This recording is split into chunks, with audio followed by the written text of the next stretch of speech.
Salam sejahtera dan selamat datang sekali lagi ke channel ini Current Sphere MY. Di channel ini kami membedah isu politik tanah air yang penuh kontroversi dan mencetuskan perbincangan hangat.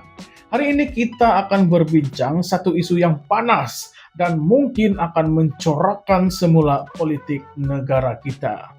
Baru-baru ini, kenyataan yang dikeluarkan oleh Muhammad Fuad Zarkashi, ahli Majelis Kerja Tertinggi UMNO, mencuri perhatian ramai apabila beliau memberi amaran bahwa Dr. Mahathir Mohamad mungkin akan berganding dengan Najib Razak untuk menjatuhkan Perdana Menteri Datuk Seri Anwar Ibrahim.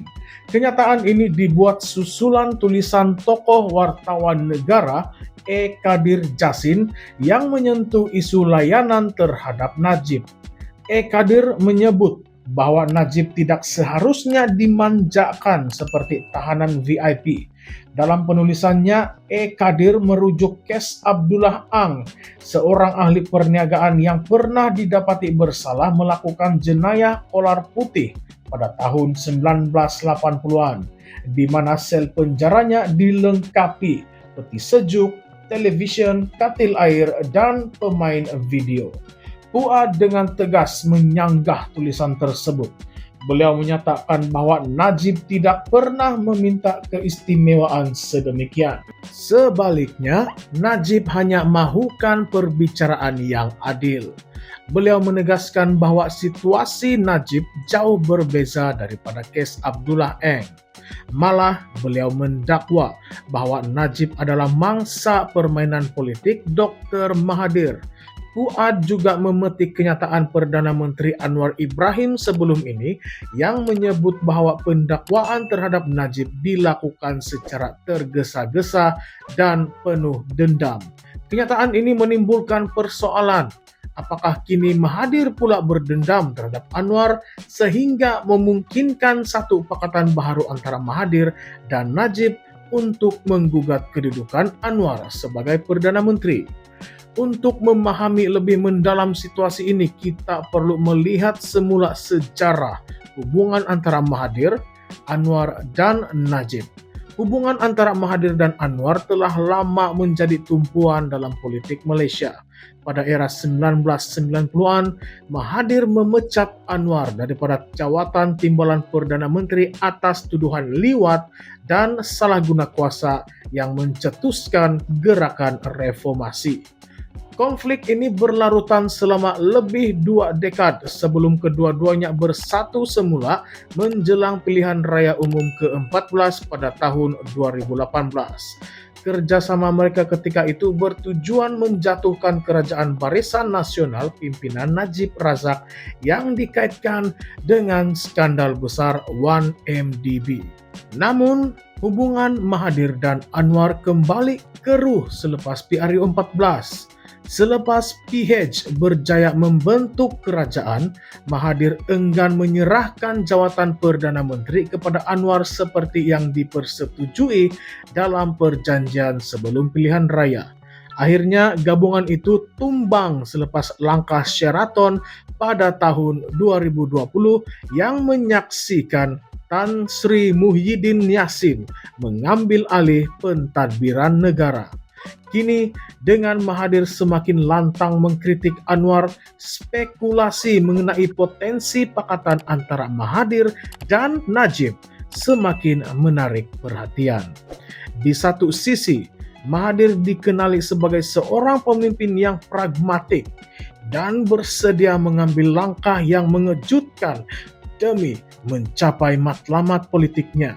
Walaupun beliau sebelum ini lantang menentang Najib, adakah kemungkinan Mahathir akan mengenepikan pendiriannya untuk kembali menjadi kingmaker?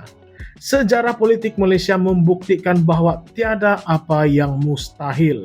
Pada PRU 14, ramai yang tidak menjangka Mahathir dan Anwar akan bersatu. Tetapi itu berlaku kerana kedua-duanya berkongsi matlamat yang sama untuk menjatuhkan Najib. Adakah kita akan melihat corak yang sama berulang, tetapi kali ini dengan Najib pula menjadi rakan strategik Mahathir? Di sisi lain, Najib kini menjalani hukuman penjara selepas disabitkan bersalah atas 7 pertuduhan melibatkan salah guna kuasa, pecah amanah, dan pengubahan wang haram berjumlah 42 juta ringgit. Namun penyokongnya, termasuk Muhammad Fuad, mendakwa beliau menjadi mangsa permainan politik. Mereka juga mempersoalkan keadilan sistem kehakiman dalam kes ini. Tambahan pula, Najib baru-baru ini memohon agar dibenarkan menghabiskan hukuman penjara di rumah dengan alasan bahwa ia merupakan titah yang di Pertuan Agong ke-16 Al-Sultan Abdullah Sultan Ahmad Shah. Keabsahan titah tersebut akan ditentukan oleh Mahkamah Tinggi Kuala Lumpur dalam masa terdekat. Persoalannya, jika benar Najib adalah mangsa politik, sejauh manakah kebenaran dakwaan tersebut? Adakah wujud elemen tekanan politik dalam proses pendakwaan Najib? Atau adakah kenyataan ini sekadar strategi politik UMNO untuk mendapatkan sokongan rakyat? Lebih penting lagi, jika benar Mahathir dan Najib bergabung, apakah implikasinya terhadap lanskap politik Malaysia? Pakatan seperti ini jika terjadi pastinya akan menggugat kestabilan kerajaan perpaduan yang dipimpin oleh Anwar. Gabungan PHBN sudah pun berdepan cabaran besar, termasuk tekanan daripada Perikatan Nasional yang semakin kuat dalam politik pembangkang. Mahathir dengan pengalaman dan pengaruhnya mampu menjadi ancaman besar kepada Anwar. Namun persoalannya, sejauh manakah rakyat akan menerima pakatan antara dua tokoh yang pernah menjadi musuh politik? Adakah Mahathir sanggup mengorbankan prinsipnya demi mencapai matlamat politik? Beliau sebelum ini lantang mengkritik Najib dalam isu 1MDB, menyebut bahwa skandal tersebut adalah bukti kelemahan pentadbiran Najib. Jika Mahathir memilih untuk bekerja sama dengan Najib, tidakkah itu akan mencalar image-nya sebagai pemimpin yang menentang rasuah? Di pihak Najib pula, adakah beliau akan menggunakan peluang ini untuk membersihkan namanya dan kembali ke arena politik? Bagi Anwar, jika benar pakatan ini wujud, ia akan menjadi ujian terbesar buat beliau sebagai Perdana Menteri. Mampukah beliau mempertahankan kestabilan kerajaan dan kepercayaan rakyat? Anwar perlu berhati-hati dalam langkah politiknya kerana sebarang kesilapan boleh memberi ruang kepada lawan untuk mengambil alih pentadbiran. Adakah kita bakal melihat satu lagi episod drama politik Malaysia yang penuh dengan plot twist? Atau adakah semua ini hanya spekulasi tanpa asas? Kongsikan pendapat Anda, ulaskan pendapat Anda di ruangan komen di bawah. Jangan lupa like, share, dan subscribe Current Sphere MY untuk terus mengikuti analisis politik terkini. Sampai jumpa lagi di video yang seterusnya. Sekian saja.